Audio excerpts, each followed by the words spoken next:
En el nombre de Jesús, amén. Amén. Gracias, Cecilia, por la oración. Ahora queremos invitar a todos nuestros participantes en Zoom, a nuestros hermanos, si por favor pueden poner su micrófono en silencio, vamos a tener una parte musical, ¿sí? Así que vamos a escuchar brevemente. Les pido encarecidamente si por favor pueden o poner en silencio su micrófono o por lo menos tratar de no hacer ruido para que podamos disfrutar de esta alabanza. Muy feliz sábado a todos los hermanos que están allí en Australia, a todos los que están conectados mirando la transmisión. Mi nombre es Misael y desde aquí, desde Argentina, quiero cantar una canción que se llama Tienen que saber. Me gustaría que al cantar podamos meditar en la letra.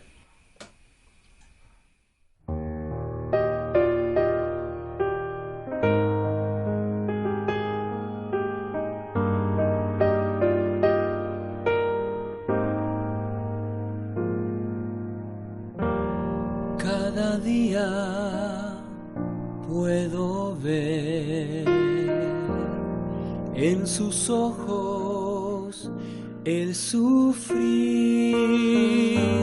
gente llena de dolor y sin rumbo aquí, en angustia y soledad, llenos de temor. Su reír es exterior, solo Dios comprende. Tienen que saber del amor de Dios en las pruebas y el temor, el refugio da. Tienen que saber del amor de Dios,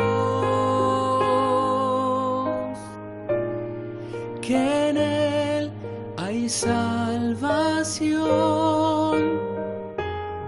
Tienen que saber.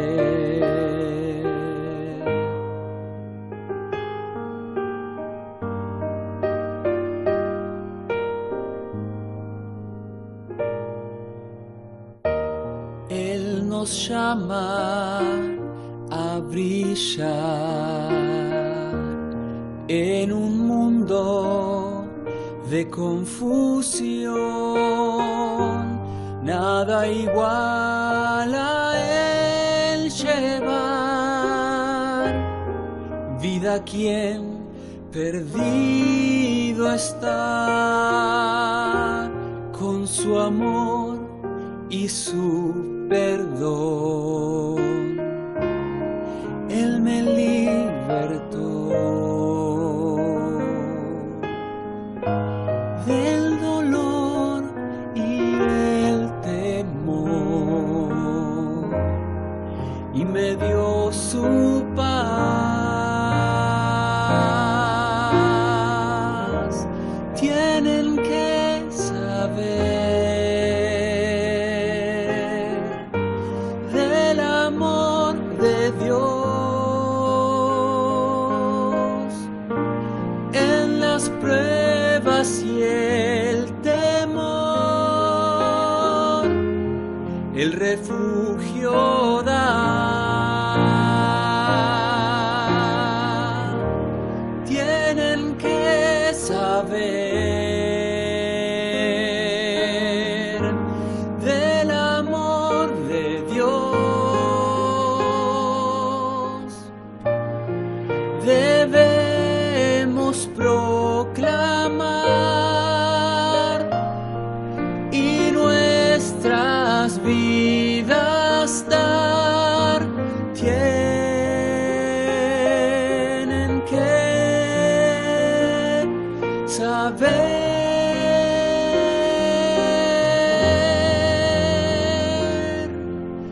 tienen que saber.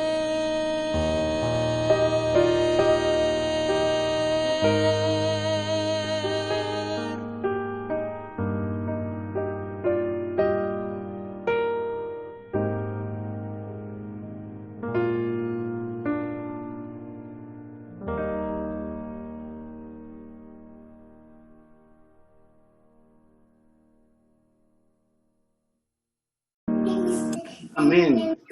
Le agradecemos a nuestro hermano Misael desde Argentina que envió este video. Tuvimos unos pequeños problemitas en el audio, pero gracias a Dios tenemos esta posibilidad de tener al pastor Esteban Bor en este momento con nosotros. La Iglesia Adventista Hispana de Newcastle y Canberra oficialmente le quiere dar la bienvenida, Pastor Bor.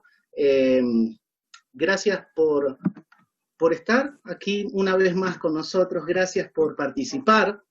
Sabemos que usted cuando da los sermones, cuando da las charlas, es un hombre que ha dedicado tiempo al estudio de la palabra de Dios. Y eso se refleja cuando usted habla, cuando usted nos imparte la palabra de Dios. Sentimos que el Espíritu Santo trabaja. Y es por eso que queremos dejar el tiempo restante, para que pueda estar con nosotros, poder escuchar la palabra de Dios. Queremos extenderle una grata bienvenida y muchas gracias por participar con los hermanos aquí de Australia. Pastor Bor, por favor, el tiempo es suyo. Bueno, un saludo muy cordial para mis queridos hermanos y hermanas que se encuentran allá en Newcastle y Canberra, aquí en California. Aquí en California son las 5:48 de la tarde del viernes. Para ustedes ya el sábado va en vías de terminación. No sé cómo será cuando el Señor Jesucristo venga con esa línea que divide la hora de ustedes de la hora nuestra.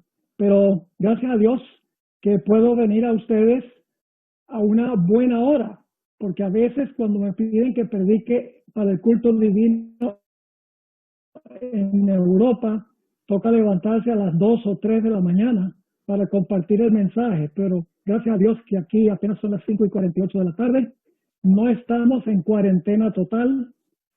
Todavía podemos salir a hacer ejercicio, hay algunos almacenes abiertos, pero hay muchas cosas que están cerradas. Hoy he decidido presentar un mensaje basado en el capítulo 11 del Evangelio según San Juan, la famosa historia de la resurrección de Lázaro. Pero antes de eso quiero tener una oración para pedir que Dios bendiga nuestro estudio. Padre Celestial, gracias te doy ahora porque podemos reflexionar por unos minutos sobre tu palabra. Pedimos, Señor, que no regrese a ti vacía, sino que haga un impacto en nuestro corazón, especialmente en estos tiempos difíciles. Pedimos tu compañía, la compañía de tu Santo Espíritu, para abrir nuestras mentes y corazones a tu voluntad. Te lo imploramos en el nombre precioso de Cristo, nuestro Salvador. Amén. La pandemia del coronavirus ha impactado las vidas de millones de personas. En los Estados Unidos han muerto cerca de 165,000 personas y a nivel mundial cerca de 800,000 personas. Seres queridos han sufrido un dolor inconcebible al no poder asistir a los funerales de sus familiares. Otros han muerto solos, sin que ningún familiar o amigo los reclame. A estos los han sepultado en tumbas anónimas. La pérdida de abuelas y abuelos, padres y madres, hijos e hijas, hermanos y hermanas, amigos y amigas, ha causado un trauma y un dolor indecible. Además, muchos de los que aún viven sienten terror ante la posibilidad de contraer el virus. En tiempos como estos, creo que la historia de Juan 11 nos brinda consuelo y esperanza. Al comenzar la historia de este capítulo, Jesús se encontraba en la región más allá del Jordán, en un lugar a donde bautizaba Juan el Bautista. La región quedaba más o menos a un día de camino de Betania, a donde vivían Lázaro, María y Marta, más o menos a unos 24 kilómetros desde donde estaba Jesús hasta Betania, a donde vivían Lázaro, María y Marta. Al comienzo de su ministerio, Jesús le dijo a una persona que quería seguirlo: las zorras tienen guarida y las aves nido, pero el Hijo del Hombre no tiene a dónde recostar la cabeza. Durante su ministerio, Jesús dependió de la bondad de los demás para darle alimento y un lugar a donde dormir.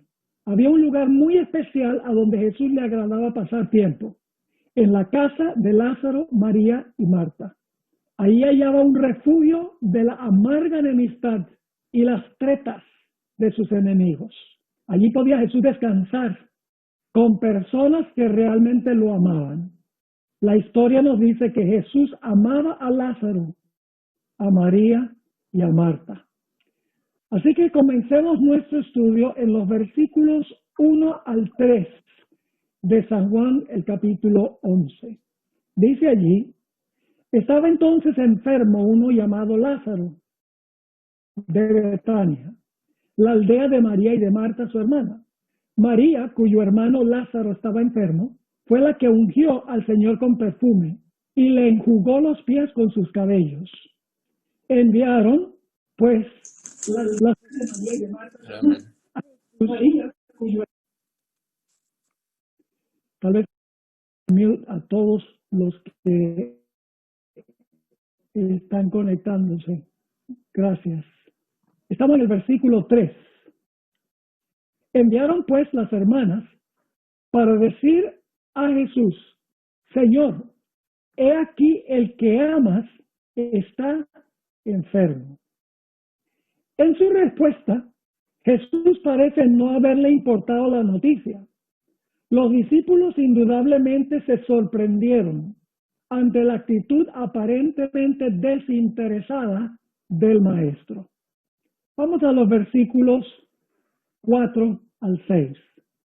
Así que María y Marta acaban de mandar un mensajero. Recuerden que hubiera tenido que viajar 24 kilómetros, un día de viaje, para llegar hasta donde estaba Jesús. Y le dice a Jesús: Lázaro, al que amas, está enfermo. Vamos a ver la respuesta de Jesús. Versículo 4. Oyéndolo Jesús dijo: esta enfermedad no es para muerte, aunque sabemos que Lázaro murió, sino para la gloria de Dios, para que el Hijo de Dios sea glorificado por ella. Ahora, ¿qué significa para que el Hijo de Dios sea glorificado? Al leer la historia nos damos cuenta que es para que la gente creyera que Jesús era el Mesías, el Hijo del Dios viviente. Versículo 5. Y a su hermana y a Lázaro, cuando oyó pues que estaba enfermo, se quedó 2 días más en el lugar donde estaba. Indudablemente los discípulos esperaban que Jesús partiese inmediatamente para Betania, a donde el amigo que amaba estaba enfermo. Es como si Jesús hubiese dicho: yo amo mucho a Lázaro, lo amo tanto que en vez de ir inmediatamente voy a esperar un par de días para visitarlo. Según el deseo de todas las gentes, página 484, durante los 2 días que pasó Jesús allí en el lugar a donde estaba, ni siquiera mencionó a Lázaro. Nos dice la hermana White allí: durante aquellos 2 días, Cristo pareció haberse olvidado del mensaje, porque no habló de Lázaro. Después de los 2 días, el Señor Jesucristo le compartió un mensaje a los discípulos que los sacudió. Notemos el versículo 7. Luego, después de esto, es decir, después de los 2 días, dijo a los discípulos, vamos a Judea otra vez. A los discípulos no les gustó esa idea. El versículo 8 dice, le dijeron los discípulos, Rabí, ahora procuraban los judíos apedrearte y otra vez vas allá. Ahora, si leemos los capítulos anteriores al capítulo 11, vemos que en Judea, en verdad habían tratado de apedrear a Jesús 2 veces. El primer caso fue cuando Jesús dijo, antes que Abraham fuese, yo soy, diciendo que era el yo soy de la zarza ardiente. En Juan 8:59 dice que los judíos recogieron piedras cuando Jesús dijo esas palabras. El otro lugar a donde encontramos que los judíos recogen piedras es en Juan 10, el capítulo anterior al que estamos estudiando. Allí Jesús había dicho, yo y el Padre uno somos. También se enojaron los judíos allá en Judea y recogieron piedras para apedrearlo. Es decir, los discípulos estaban sorprendidos de que Jesús quisiera ir a Judea, a donde era especialmente aborrecido. Ahora vamos al versículo 9, pero antes de leer el versículo 9, necesito compartir algo con ustedes. Y es que Dios había puesto en su calendario un tiempo preciso para cada evento del ministerio de Jesús. En los siglos de la eternidad, ya el calendario de eventos de Cristo en esta tierra había sido establecido. El deseo de todas las gentes explica, por ejemplo, el significado de la frase que Jesús usó varias veces, mi hora aún no ha llegado. Quiero leerles esta cita del deseo de todas las gentes, página 121, a donde la hermana White explica que cada evento del ministerio de Jesús ya había sido establecido en los siglos de la eternidad.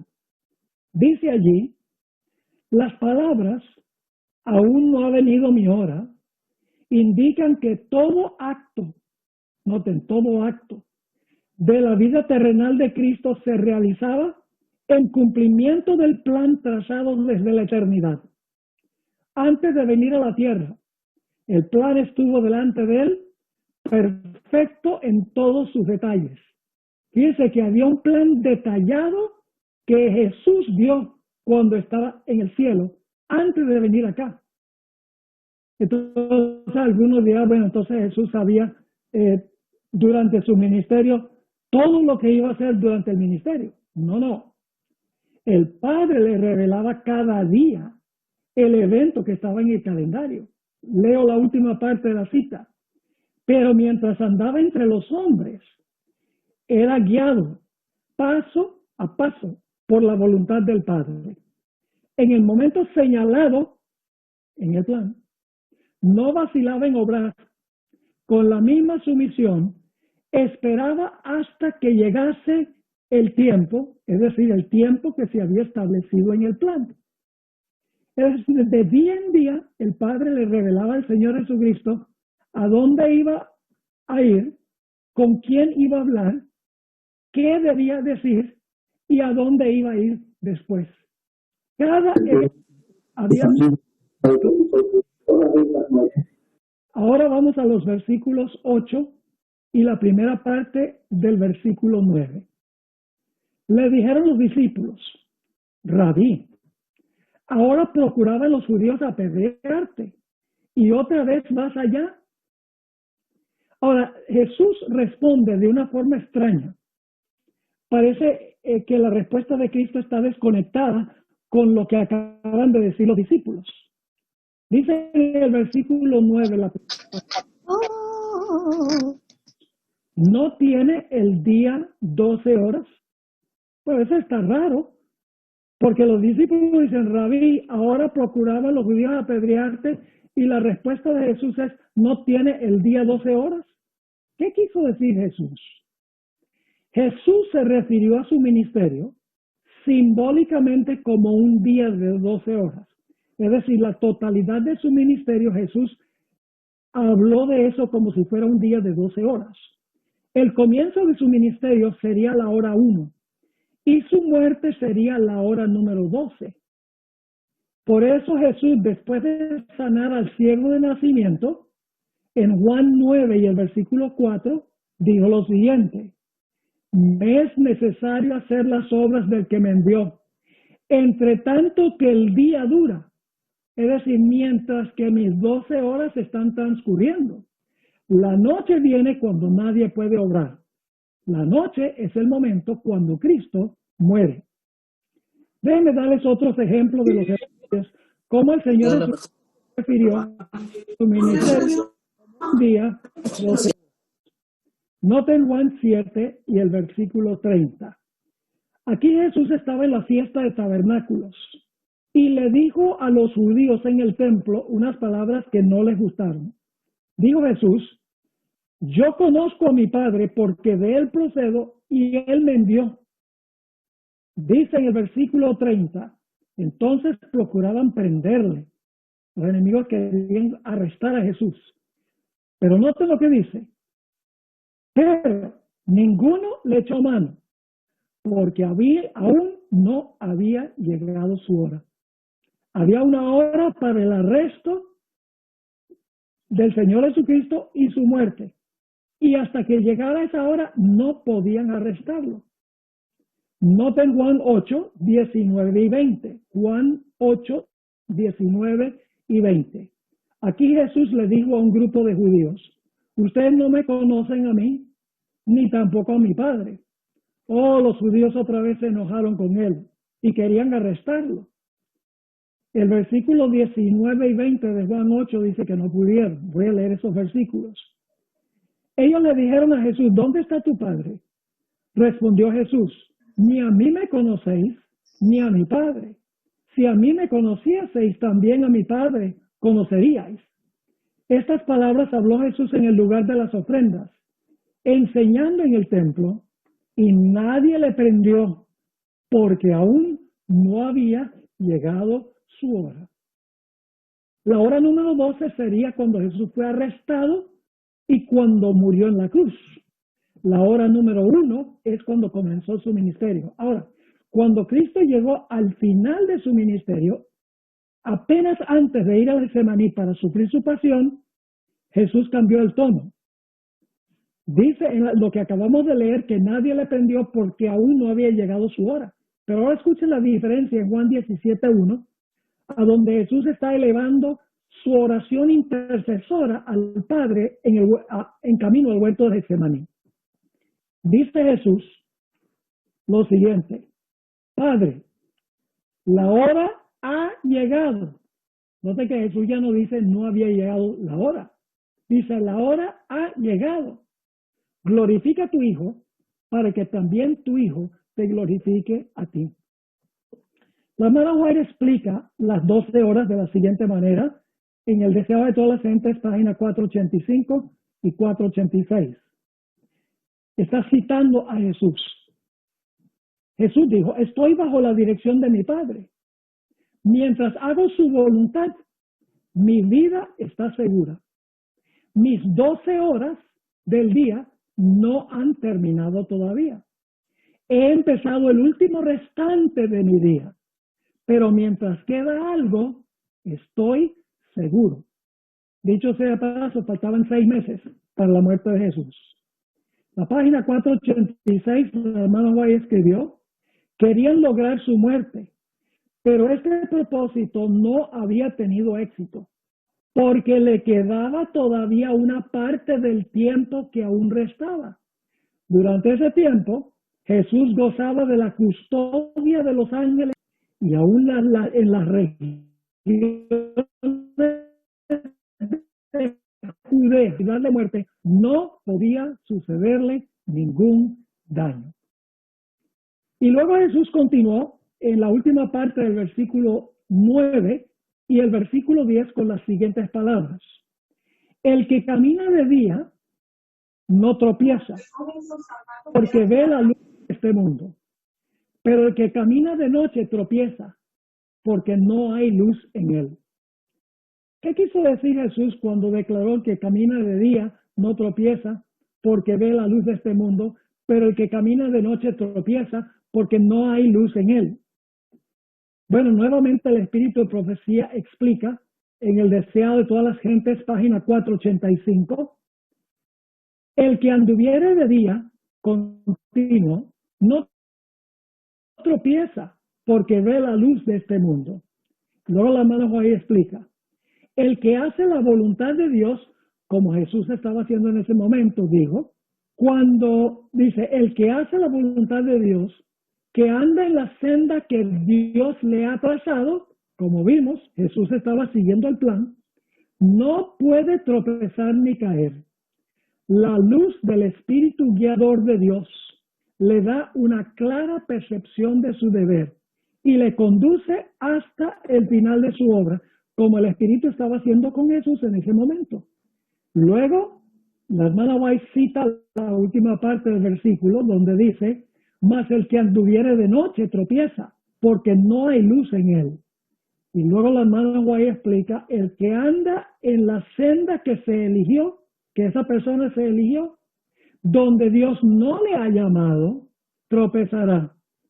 Para él, el día se trueca en noche, y donde quiera que esté, no está seguro.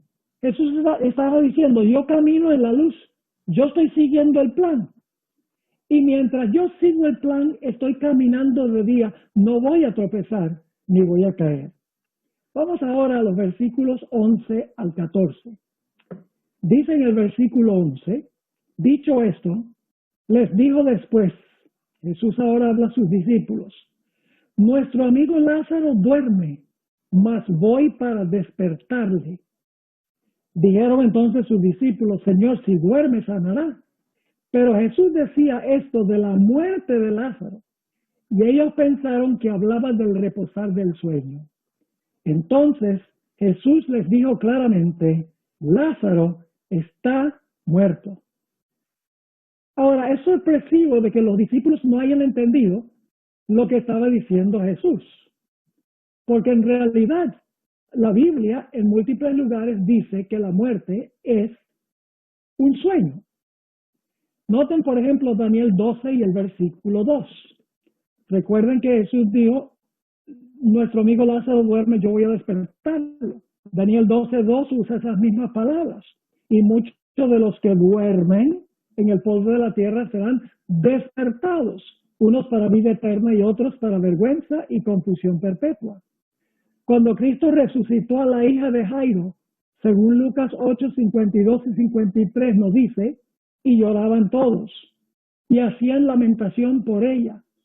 Pero él dijo, no lloréis, no está muerta, sino que duerme. Y fíjense la reacción de los que estaban allí, de los judíos que estaban allí, y se burlaban de él, sabiendo que estaba muerta.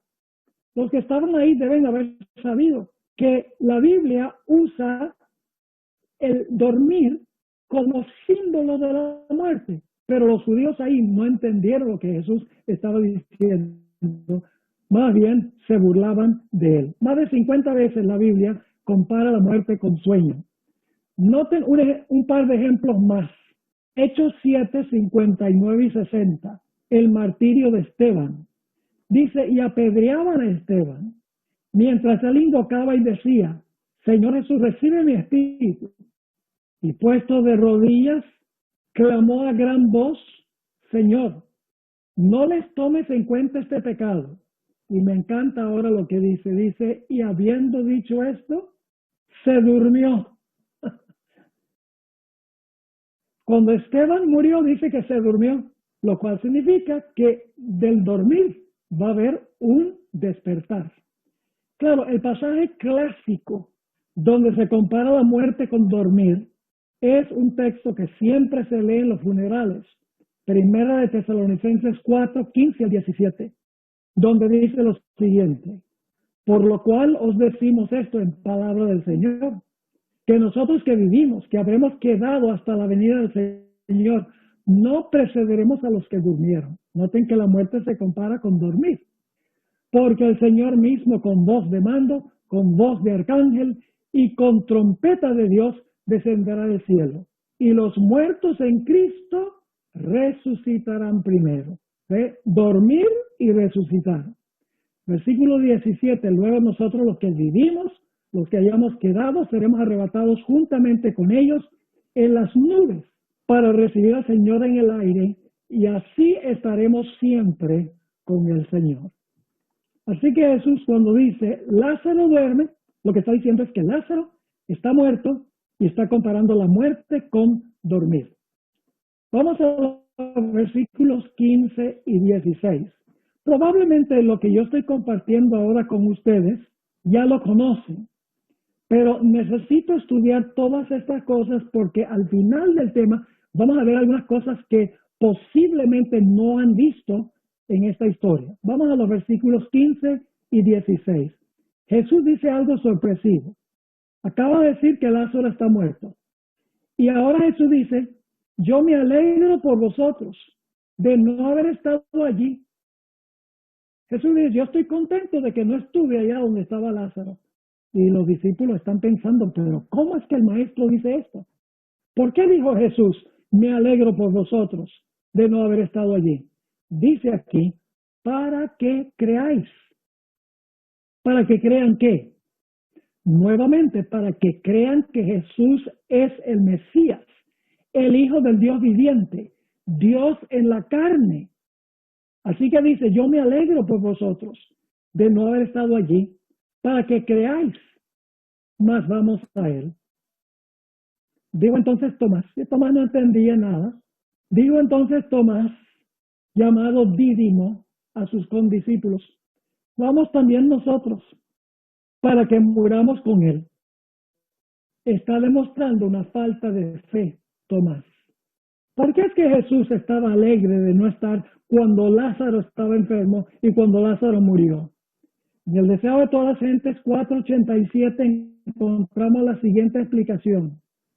Si Cristo hubiese estado en la pieza del enfermo, Lázaro no habría muerto, porque Satanás no hubiera tenido poder sobre él.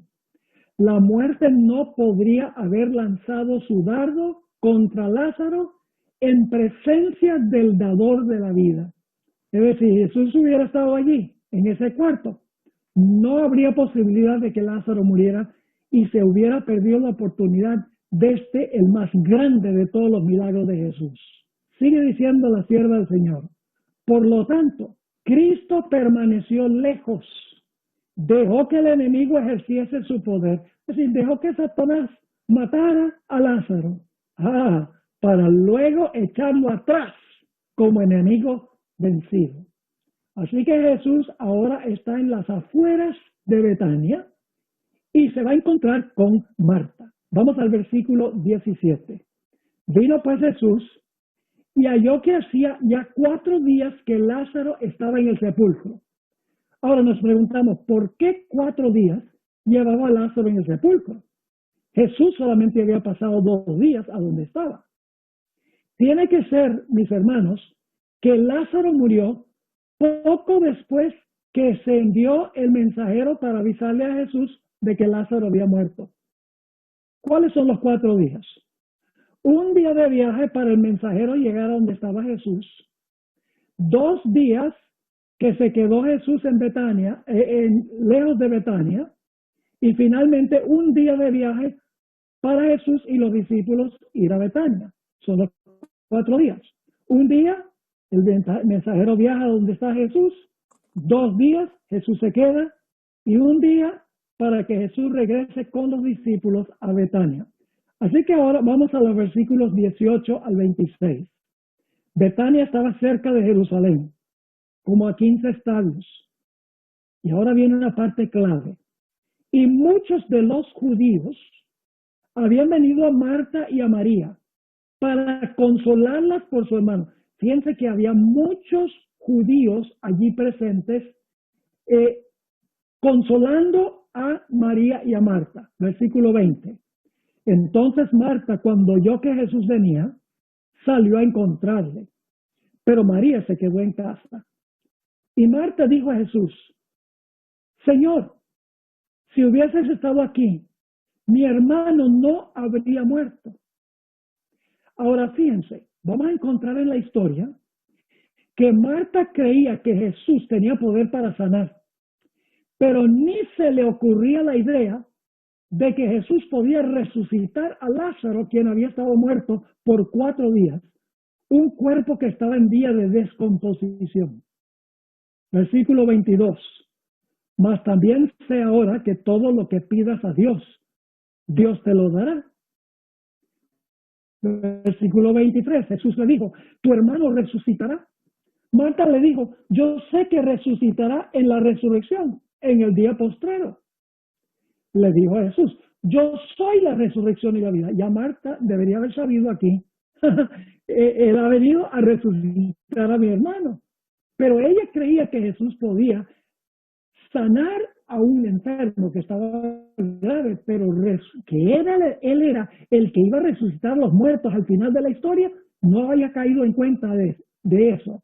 Así que dice el versículo 25, le dijo Jesús, yo soy la resurrección de la vida. El que cree en mí, aunque esté muerto, vivirá. Y todo aquel que vive y cree en mí, no morirá eternamente. ¿Crees esto? Le dijo, sí, Señor, yo he creído que tú eres el Cristo, el Hijo de Dios, que has venido al mundo.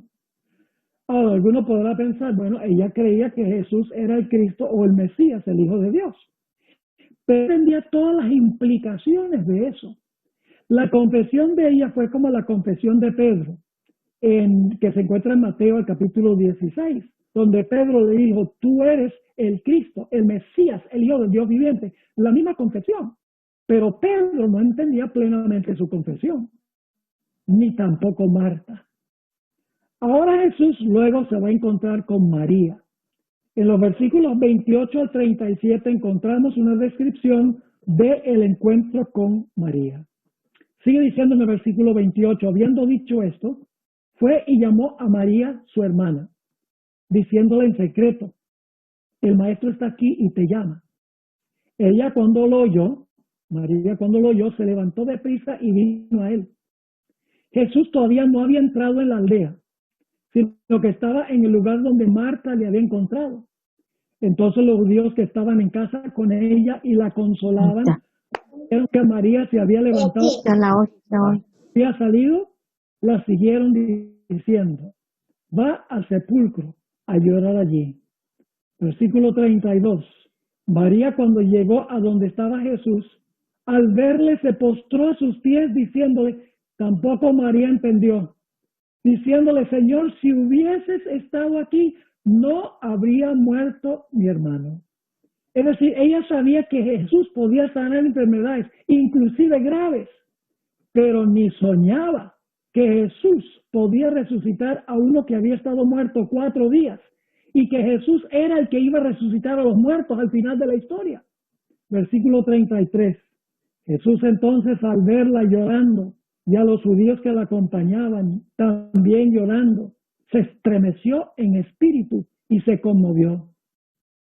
Hermanos y hermanas, no se conmovió porque estaba triste en saber que Lázaro estaba muerto, porque él sabía que iba a resucitar a Lázaro. Estaba triste por la incredulidad entre los judíos que estaban allí. Noten el versículo 34, y dijo, ¿dónde le pusisteis? Es decir, ¿dónde pusieron el cuerpo de Lázaro? Le dijeron, Señor, ven y ve. Jesús lloró.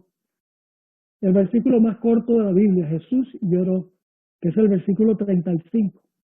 ¿Por qué lloró Jesús? ¿Lloró porque Lázaro estaba muerto? Claro que no. Él iba a resucitar a Lázaro. Lloró en primer lugar por simpatía con la agonía y tristeza de María y Marta. Lloró al verlas a ellas llorando. Pero más importante que eso, lloró por la incredulidad de los judíos que estaban presentes allí, que a pesar de todas las evidencias, no creían que Jesús era el Mesías. Noten el versículo 36. Los judíos que estaban presentes allí interpretaron mal por qué Jesús lloró. Dijeron entonces los judíos, mirad cómo le amaba. Una interpretación completamente errada. Y luego noten la incredulidad de los judíos que estaban allí. no todos, algunos. Y algunos de ellos dijeron, no podía este que abrió los ojos al ciego haber hecho también que Lázaro no muriera. ¿Qué están manifestando? Incredulidad, mis queridos hermanos y hermanas. Marta y María creían que Jesús era el Mesías prometido, pero no entendían todas las implicaciones de lo que ellos creían. Elena White, en El deseado de todas las gentes, página 490, explica por qué se conmovió Jesús y por qué lloró Jesús. Dice lo siguiente: no era solo por su simpatía humana hacia María y Marta, por lo que Jesús lloró. En sus lágrimas había un pesar que superaba tanto al pesar humano como los cielos superan a la tierra. Cristo no lloraba por Lázaro, pues iba a sacarle de la tumba. Lloró porque muchos de los que estaban ahora llorando por Lázaro maquinarían pronto la muerte del que era la resurrección y la vida. Veía que en muchos lo que pasaba como demostración de pesar era tan solo fingimiento. Sabía que algunos de los del grupo que manifestaban ahora un llanto hipócrita estarían antes de mucho maquinando la muerte. Ahora escuchen bien, no solo del poderoso obrador de milagros, es decir, maquinarían la muerte no solo de Jesús, sino del que iba a ser resucitado de los muertos. Iban a querer matar a Lázaro también. Así que Jesús ahora llega al sepulcro. Los versículos 38 y la primera parte del versículo 31 dicen: Jesús, profundamente conmovido otra vez. Recuerden que es por la incredulidad que han manifestado muchos de los judíos que estaban allí, que dijeron, este que abrió los ojos del ciego no podía impedir que Lázaro muriera. Así que dice, Jesús, profundamente conmovido otra vez, vino al sepulcro. Era una cueva y tenía una piedra puesta encima. Dijo Jesús, quitad la piedra. Ahora hay una cita interesantísima del deseado de todas las gentes, página 492. ¿Podría Jesús haberle mandado a la piedra que se moviera sin que manos humanas la movieran? Sí podría haber sido así. La hermana White escribió en el deseado, página 492, Cristo podría haber ordenado a la piedra que se removiera y habría obedecido a su voz. Ahora yo les pregunto, hermanos y hermanas, ¿las piedras tienen oídos para oír? ¿Podría la piedra oír a Jesús decir, muévete piedra? Y ahora la piedra oye lo que Jesús dice y la piedra se mueve. Hay algo más profundo aquí, hermanos y hermanas, y tiene también que ver con la lección de la escuela sabática de hoy, que habla de la palabra de Dios. En realidad, la forma en que Dios opera el universo, administra el universo, es que lo que Él hace en esta tierra lo hace a través del ministerio de los ángeles. Ahora voy a leer el resto de esa cita del Espíritu y Profecía para que vean si la piedra se hubiera movido y la gente hubiera pensado que sencillamente la piedra estaba obedeciendo la voz de Jesús, porque el ángel era invisible. Pero noten lo que dice el Espíritu y Profecía. Cristo podría haber ordenado a la piedra que se removiera y habría obedecido a su voz. Ahora viene la explicación. Podría haber ordenado a los ángeles que estaban a su lado que la sacasen. A su orden, manos invisibles habrían removido la piedra. Familia, ¿no? Para poder afrontar eso. Gracias a Dios nos falta un pan. Seguimos. Pero había de ser sacada por manos humanas. Esto me hace recordar otra experiencia que también tiene relación con la lección de la escuela sabática de hoy.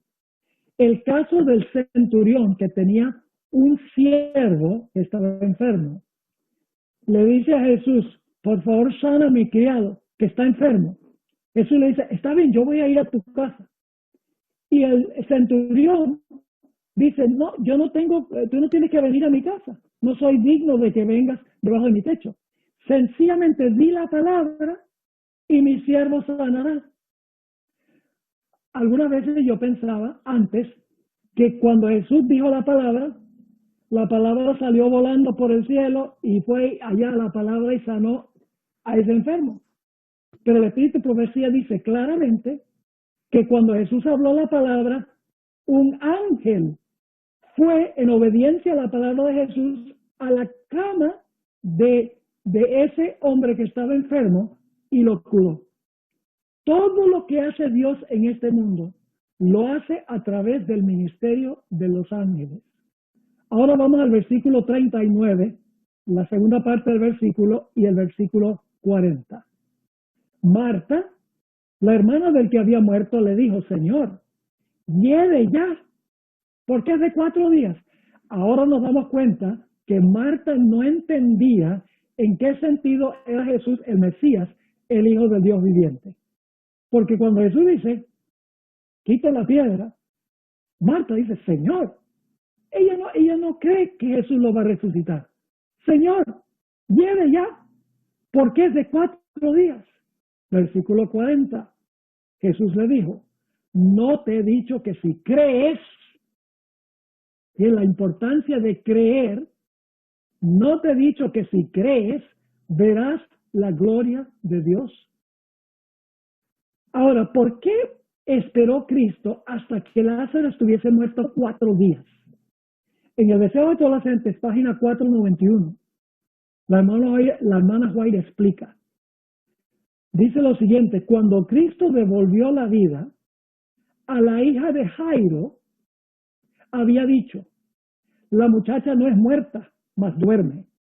Como ella había estado enferma tan solo un corto tiempo y fue resucitada inmediatamente después de su muerte, los fariseos declararon que la niña no había muerto. Es decir, decían, no, la niña no estaba muerta. Sigue la sierva del Señor, que Cristo mismo había dicho que estaba tan solo dormida. Habían tratado de dar la impresión de que Cristo no podía sanar a los enfermos, que había engaños en sus milagros.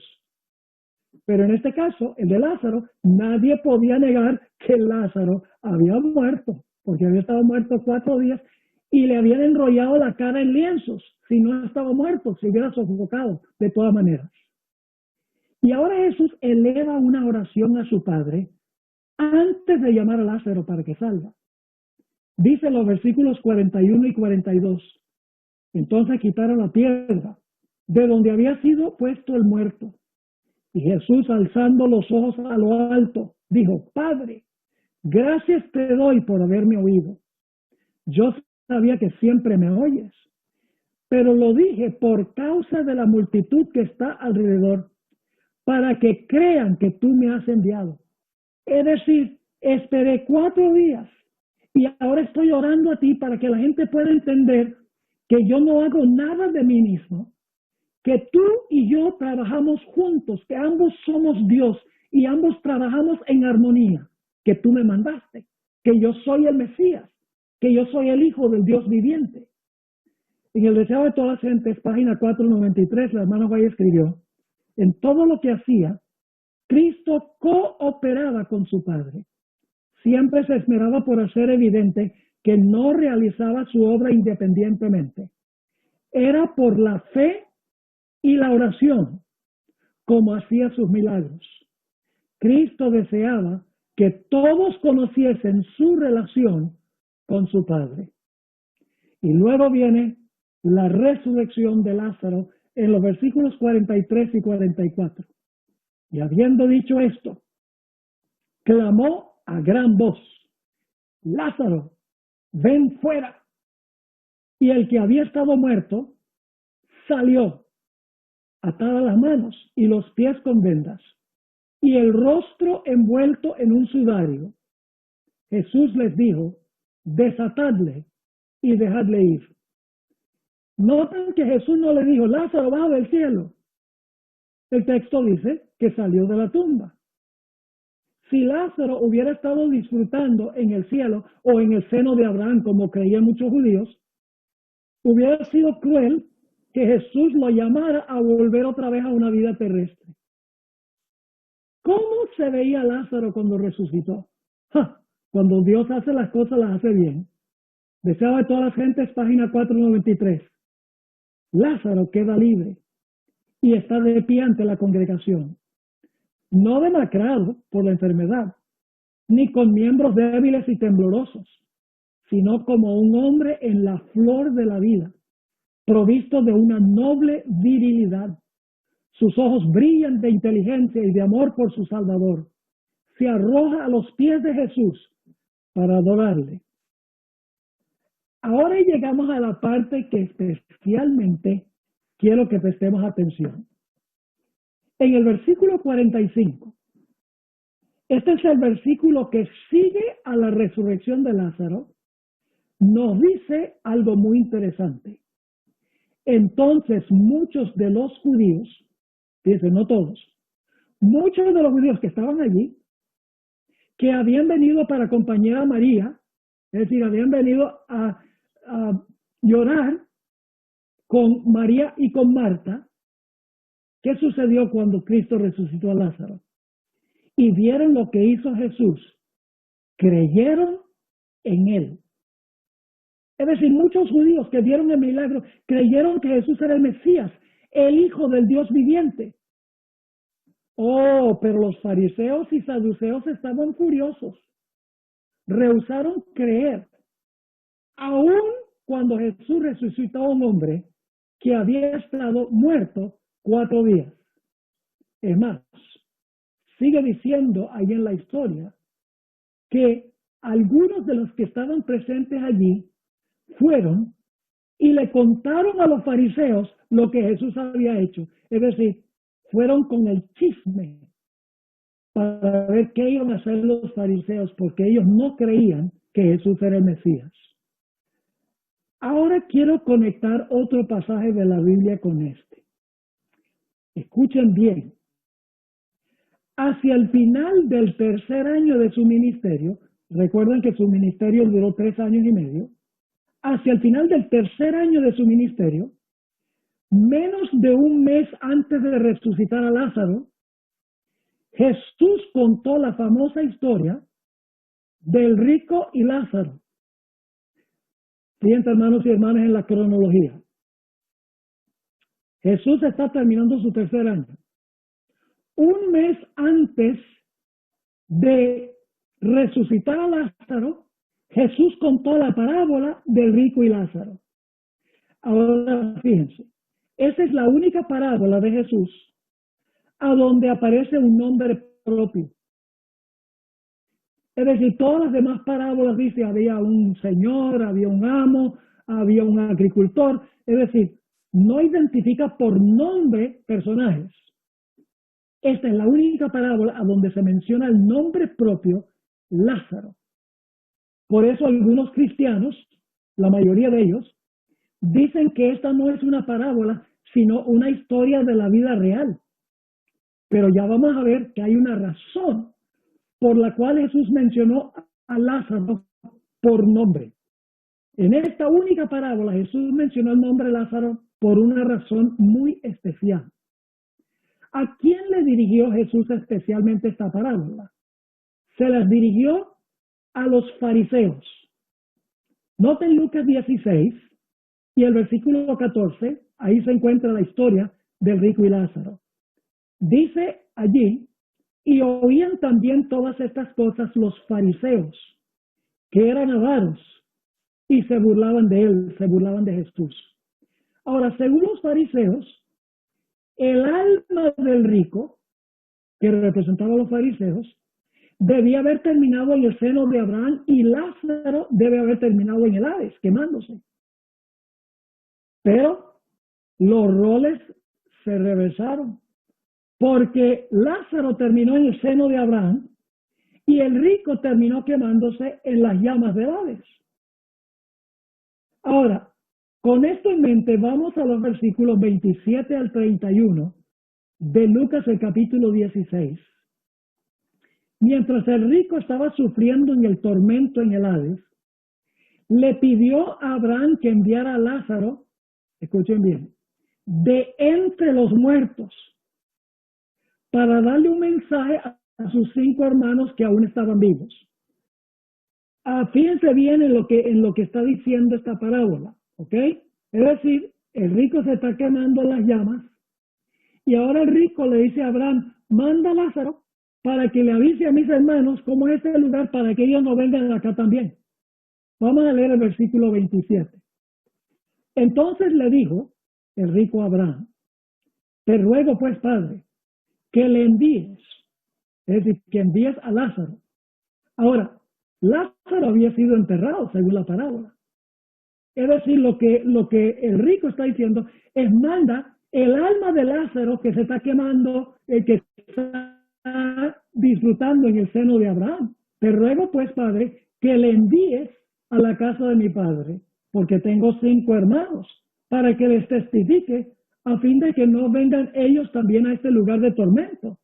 Abraham le dijo al rico, a Moisés y a los profetas tienen, óiganlos, es decir, tus hermanos tienen a Moisés y a los profetas, tienen las escrituras, ¿ok? No olviden eso. Los hermanos tenían las escrituras, los escritos de Moisés y de los profetas. Pero ahora encontramos que el rico se queja a Abraham. Le va a decir, no es suficiente las escrituras. Versículo 30. Él entonces dijo, es decir, el rico Abraham, no, padre Abraham, escuchen con cuidado ahora, pero si alguno fuere a ellos, de entre los muertos se arrepentirán. ¿Cómo es la cosa? No dice, si alguno fuere a ellos, de entre los que resucitaron de los muertos se arrepentirán. No dice, pero si alguno fuere a ellos, de entre los muertos se arrepentirán. Es decir, el rico creía que el alma de Lázaro podía hablar con los 5 hermanos. Pero ahora noten lo que dice Abraham. Abraham creía en la resurrección de los muertos. Mas Abraham le dijo, si no oyen a Moisés y a los profetas, es decir, las escrituras, tampoco se persuadirán aunque alguno se levantare de los muertos, que sería el poder de Dios. Es decir, no creían en las escrituras ni en el poder de Dios para resucitar muertos. Recuerden esas 2 ideas, porque hay otro pasaje que vamos a mirar en unos momentos. Ahora, ¿qué significa? Tampoco se persuadirán aunque algunos se levantara de los muertos. Abraham creía en la resurrección de los muertos. El rico creía que el alma de Lázaro podía ir a hablar con los que aún estaban vivos, que podía ir de entre los muertos. Ahora, alguno podrá pensar, bueno, pastor, esa expresión tampoco se percibirá aunque alguno se levantare de los muertos. Esa palabra levantare, ¿se refiere a la resurrección? Claro que sí. Vamos a Juan 6, 4 versículos en Juan 6. Primero versículo 39. Usa la idéntica palabra levantar. Dice, y esta es la voluntad del Padre, el que me envió, que todo el que me diere, que de todo lo que me diere, no pierda yo nada, sino que lo resucite en el día postrero. Esa palabra resucite es la idéntica palabra levantare de la parábola. Versículo 40. Y esta es la voluntad del que me ha enviado. Jesús está hablando, que todo aquel que ve al Hijo y cree en Él tenga vida eterna. Y yo le, aquí está la misma palabra otra vez, resucitaré en el día postrero. Versículo 44. Ninguno puede venir a mí, dice Jesús, si el Padre que me envió no le trajere. Y yo le, aquí viene la palabra otra vez, resucitaré en el día postrero. Versículo 54. El que come mi carne y bebe mi sangre tiene vida eterna, y yo le resucitaré en el día postrero. Así que cuando Abraham dice, no se persuadirán, aunque algunos se levantare de los muertos, en realidad está diciendo que no, los 5 hermanos no se van a persuadir aunque resucite uno de los muertos. Pues aquí viene algo muy interesante. La parábola de Jesús se cumplió menos de un mes después. Jesús resucitó a un hombre de entre los muertos que se llamaba Lázaro. Sin embargo, en vez de creer en Jesús como el Mesías, los fariseos tramaron para matarlo. No creyeron, en otras palabras. Jesús había dicho que si no creían en Moisés y los profetas, tampoco creerían si un personaje llamado Lázaro resucitaba de los muertos, y ellos cumplieron lo que Jesús profetizó. Vamos a Juan 11:45. Esto es inmediatamente después de la resurrección de Lázaro. Juan 11:45. Entonces muchos de los judíos que habían venido para acompañar a María vieron lo que hizo Jesús, creyeron en él. Pero, hay otro grupo, pero algunos de ellos fueron a los fariseos y les dijeron lo que Jesús había hecho. Entonces, los principales sacerdotes y los fariseos reunieron el concilio, es decir, el Sanedrín, y dijeron, ¿qué haremos? Porque este hombre hace muchas señales. Si le dejamos así, todos creerán en él, y vendrán los romanos y destruirán nuestro lugar santo y nuestra nación. Entonces Caifás, uno de ellos, sumo sacerdote aquel año, les dijo, vosotros no sabéis nada, ni pensáis que nos conviene que un hombre muera por el pueblo y no que todo perezca. Esto lo digo no de sí mismo, sino que como era el sumo sacerdote aquel año, profetizó que Jesús había de morir por la nación, y no solamente por la nación, sino también para congregar en uno a los hijos de Dios que estaban dispersos. Así que desde aquel día acordaron matarle. ¿Recuerdan? Que la hermana White dijo que iban a tramar la muerte de Jesús aún después de resucitar a una persona llamada Lázaro. ¿No iban a creer? Recuerdan que la hermana White también dijo que iban a tratar de matar a Lázaro. Noten Juan 12:9-11, el siguiente capítulo después de la historia que estamos estudiando. Juan 12:9-11. Gran multitud de los judíos supieron entonces que él estaba allí. Y vinieron no solamente por causa de Jesús, sino también para ver a Lázaro, a quien había resucitado de los muertos. Pero los principales sacerdotes acordaron dar muerte también a Lázaro, porque a causa de él, muchos de los judíos se apartaban y creían en Jesús. ¿Ven la conexión entre la resurrección de Lázaro y la parábola del rico y Lázaro? Una parábola. Pero Jesús estaba anunciando que aunque resucitara un personaje llamado Lázaro de los muertos, no iban a creer. Y ellos no creyeron y ni siquiera se dieron cuenta que Jesús estaba cumpliendo lo que había dicho en esa historia. Ahora necesitamos mirar un pasaje más antes de terminar. Tiene que ver con los saduceos y la resurrección. Los saduceos eran los teólogos liberales de la época de Jesús. La hermana White dice en El deseado de todas las gentes, página 555. Los saduceos negaban la existencia de los ángeles, la resurrección de los muertos y la doctrina de una vida futura, con sus recompensas y castigos. En todos estos puntos diferían de los fariseos. Es decir, los saduceos no creían en la resurrección de los muertos. Dicho sea de paso, Josefo en realidad dijo lo mismo que escribió Elena E. de White. Estos enemigos de Jesús, los saduceos que no creían en la resurrección, querían ridiculizar la doctrina de la resurrección, presentándole a Jesús un caso hipotético de una mujer que se casó con 7 hermanos, uno por uno. Después de contar la historia, le preguntaron a Jesús, ¿de cuál de los hermanos sería esposa la mujer cuando resucitaron? Parecía Jesús estar entre la espada y la pared. En la historia del rico y Lázaro, ¿recuerdan? Jesús había dicho que si los hermanos del rico no creían en Moisés y los profetas, tampoco creerían si uno resucitara de los muertos. Pues ahora Jesús le va a decir a los saduceos lo mismo. Noten Mateo 22 y el versículo 29. Mateo 22, 29. Después que ellos presentan este caso hipotético, Jesús le dice a ellos que ignoran 2 cosas. Los saduceos. Entonces respondiendo Jesús les dijo, erráis, ignorando las escrituras y el poder de Dios. Es decir, la palabra escrita y el poder que tiene Dios para resucitar a los muertos. Ahora vamos a Lucas 20, donde está la misma historia. Leí este versículo de Mateo porque no aparece en Lucas, pero es la misma experiencia. Lucas 20 y el versículo 33 al 38. Aquí Jesús le responde a los saduceos en cuanto a este caso hipotético que ellos presentan. Entonces respondiendo a Jesús les dijo, los hijos de este siglo se casan, es decir, los que viven en este mundo ahora se casan, y se dan en casamiento.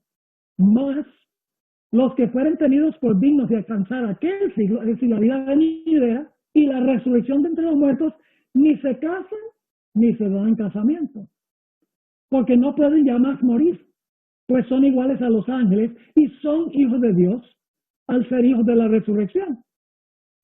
Y ahora Jesús dice, pero en cuanto a que los muertos han de resucitar, aún Moisés lo enseñó en el pasaje de la zarza. ¿A dónde va a apelar Jesús ahora para hacer quedar en ridículo a los saduceos?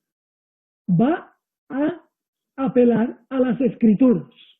Así que dice el versículo 37, pero en cuanto a los muertos han de resucitar, aún Moisés lo enseñó en el pasaje de la zarza, cuando llama al Señor Dios de Abraham, Dios de Isaac y Dios de Jacob. Porque Dios no es Dios de muertos, sino de vivos, pues para Él todos viven. Ahora, dos cosas importantes que tenemos que notar aquí. Hay que leer las palabras de Dios con cuidado y meditar sobre cada palabra, cada frase. El versículo 38 dice, porque Dios no es Dios de muertos, sino de vivos. Paremos un momento allí. Lo que dicen la mayoría de los protestantes es que lo que Jesús estaba diciendo es que en ese momento las almas de Abraham, Isaac y Jacob estaban vivas porque todavía sus cuerpos no habían resucitado en la segunda venida. Es decir, cuando Jesús dijo que Dios no es un Dios de muertos sino de vivos, Jesús estaba diciendo que Abraham, Isaac y Jacob estaban vivos en ese momento, sus almas estaban vivas. Pero la última parte del versículo contiene la clave de que ese no es el concepto correcto. Dice, pues para Él todos viven. ¿Para quién todos viven? No para nosotros. Nosotros sabemos que Abraham, Isaac y Jacob están muertos y que van a resucitar cuando Jesús venga. Pero dice aquí, para Dios todos viven. ¿Qué quiere decir eso? Para Dios todos viven. No para nosotros, para Dios. La hermana White lo explica de una forma magistral. Deseo de todas gentes, página 558. Dios no es Dios de muertos, sino de vivos. Dios cuenta las cosas que no son como si fueran. Es decir, lo que todavía no es, para Dios es. Sigue. Él ve el fin desde el principio y contempla el resultado de su obra como si estuviese ya terminada. Los preciosos muertos, desde Adán hasta el último santo que muera, oirán la voz del Hijo de Dios y saldrán del sepulcro para tener vida inmortal. Dios será su Dios y ellos serán su pueblo. Habrá una relación íntima y tierna entre Dios y los santos resucitados.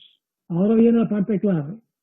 Esta condición, que se anticipa en su propósito, es contemplada por Él como si ya existiese. Es decir, la resurrección de todos los muertos, desde Adán hasta el último fiel que muere, dice ella, es contemplada por Él, por Dios, como si ya existiese. Para Él, los muertos viven. Fíjense que la hermana White cita la última parte del versículo que le mencioné de Lucas 20. Para Él, para Dios. No tiene que esperar hasta que resuciten Abraham, Isaac y Jacob. Para Él, los muertos están vivos. Ahora, ¿cómo explicamos esto? Para los seres humanos que estamos atados al tiempo, aquello que ha sido y aquello que será, son dos cosas distintas. Lo que ha sido hecho está en el pasado y lo que será hecho está en el futuro. Pero Dios no está atado al tiempo como nosotros. Para Dios, tanto el pasado como el futuro son presentes. Dios vive en un eterno presente. Es decir, en la mente de Dios las cosas existen antes de que lleguen a existir. Aun cuando el tiempo es importante para Dios. En contraste con nosotros, Él vive en un eterno presente. Él es el gran yo soy, no el gran yo fui, ni el gran yo seré.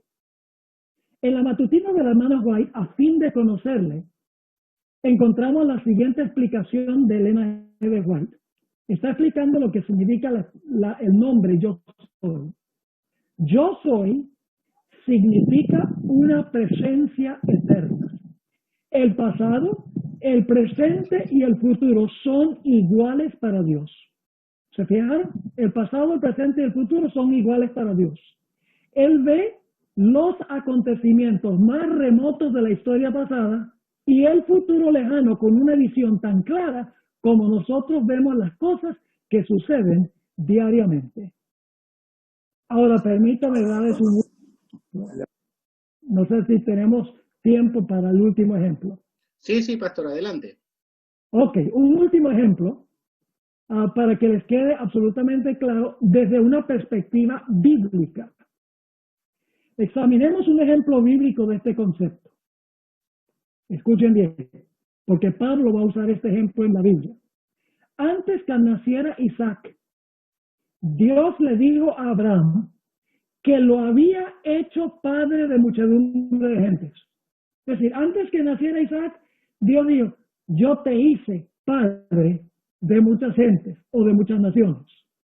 En ese momento, Abraham no era padre de muchas naciones, pero Dios se lo dijo como si ya se hubiera cumplido. Vamos a leer los versículos de Génesis. Génesis 17, 4 y 5. Primero, en Génesis, Moisés va a presentar las palabras de Dios desde nuestra perspectiva. Luego, desde la perspectiva de Dios. Dice en Génesis 17:4, aquí Dios está hablando con Abraham, he aquí mi pacto es contigo, y serás padre de muchedumbre de gentes. Ahora, eso es decir, Dios le está diciendo desde tu perspectiva, Abraham, tú serás padre de muchedumbre de gentes. Pero ¿qué para Dios? Versículo 5. Y no se llamará más tu nombre Abraham, sino que será tu nombre Abraham. Ahora escuchen. Porque te he puesto por padre de muchedumbre de naciones. No te pondré. Dios dice, yo te he puesto por padre de muchedumbre de gentes. Y alguno podrá decir, bueno, pastor, esa es su interpretación. No, no es la mía. Es la interpretación del apóstol Pablo. Romanos 4, 16 y 17, Pablo se refiere a esta experiencia. Escribe lo siguiente, como está escrito, te he puesto por padre de muchas gentes delante de Dios, a quien creyó, el cual da vida a los muertos y llama a las cosas que no son como si fuesen. ¿Están entendiendo esto? Es decir, desde la perspectiva de Dios, las cosas que no son, ya son, porque Dios vive en un eterno presente. Déjenme leerles dos versiones de la Biblia donde queda esto aún más claro. En la versión Living Bible en inglés, yo lo traduje, dice, Dios se refiere a los eventos del futuro con tanta certeza como si ya hubiesen ocurrido en el pasado. La nueva versión internacional dice, así que Abraham creyó en el Dios que da vida a los muertos y que llama las cosas que no son como si ya existieran.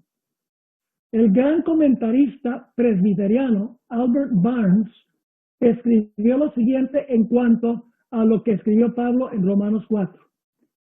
Cito, es decir, aquellas cosas que Dios predice y promete son tan ciertas de tal modo que puede hablar de ellas como si ya existiesen. De modo que, en el caso de Abraham, en vez de meramente prometer que lo haría padre de muchas naciones, habló como si ya hubiese ocurrido, diciendo, te he puesto. En su propia mente o propósito, así lo había constituido.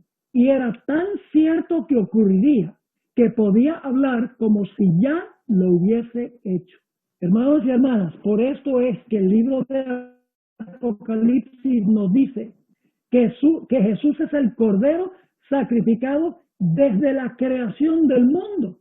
Para nosotros que somos cautivos del tiempo, Cristo murió un viernes por la tarde del año 31, pero Dios no tuvo que esperar hasta que Jesús muriera en la cruz, un viernes el año 31. En su mente infinita, la muerte de Cristo era un hecho antes que ocurriese. En la mente de Dios, la potencialidad es actualidad. Dice en Apocalipsis 13:8, a la bestia la adoraron todos los habitantes de la tierra, aquellos cuyos nombres no han sido inscritos en el libro de la vida, el libro del Cordero que fue sacrificado desde la creación del mundo. Hermanos y hermanas, desde la perspectiva de Dios, no desde la perspectiva nuestra que estamos atados al tiempo. En el diario que guardó la hermana White por varios años, del 15 de marzo de 1891, la hermana White escribió en cuanto al ministerio de los hombres y las mujeres. Leo, el ministerio de los hombres y las mujeres ya existía en la mente de Dios antes que creara el mundo. Así que, hermanos y hermanas, nosotros pensamos, bueno, sabemos que los muertos van a resucitar en el futuro, los que murieron en Cristo van a ser resucitados primero y luego entonces van a ser arrebatados para ir con Jesús al cielo. Para nosotros tenemos una esperanza de eso, pero es tan seguro, mis hermanos y hermanas, que en la mente de Dios ya ocurrió. Dios no es Dios de muertos, Dios es Dios de vivos. Así que en este tiempo de coronavirus, cuando muchos de los fieles de Dios están pereciendo, qué concepto tan consolador, qué concepto que nos da tanto ánimo de que para Dios, nosotros en este mundo que morimos, si llegásemos a morir antes de la segunda venida de Jesús, podemos estar ciertos de que en la mente infinita de Dios ya eso ocurrió. Así que, hermanos y hermanas, que Dios nos consuele con estas palabras. Si conocemos personas que han perecido, tengamos la gloriosa esperanza de la resurrección, que para Dios no es esperanza, para Dios es un hecho. Oremos. Padre, gracias te damos, porque tú eres el Dios de un presente eterno. Un Dios que para ti los muertos ya viven, aunque sabemos que para nosotros vivirán en la segunda venida. Te ruego, Señor, que este estudio sea de gran consuelo para aquellas personas que están sufriendo angustia en este tiempo por la pérdida de algún amigo, algún familiar, o por temor a contraer el virus. Ayúdanos a saber, Señor, que si nosotros llegásemos a morir en Cristo, no hay nada de qué preocuparnos, porque tenemos la gloriosa esperanza de la resurrección que ya en la mente de Dios ocurrió. Gracias, Padre, por escuchar nuestra oración. Te lo imploramos en el nombre de Jesús. Amén. Gracias, Pastor.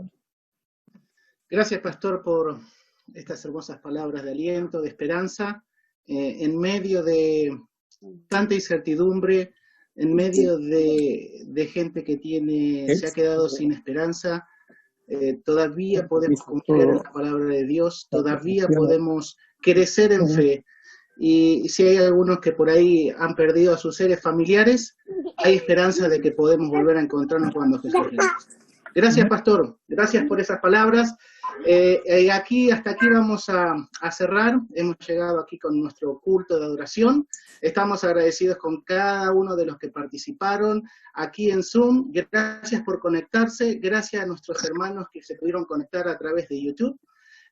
Por Facebook no pudimos conectarnos, pero vamos a tratar de subir este video que estamos viendo. En este momento le voy a pedir al Pastor Roberto si él puede terminarla de grabar en Zoom para poder finalizar y despedirnos. Así que gracias a todos, fue un placer, Pastor Bor, tenerlo. En la brevedad me voy a volver a conectar con usted para poder realizar otra vez un encuentro con usted, si es posible. Sí, me gustaría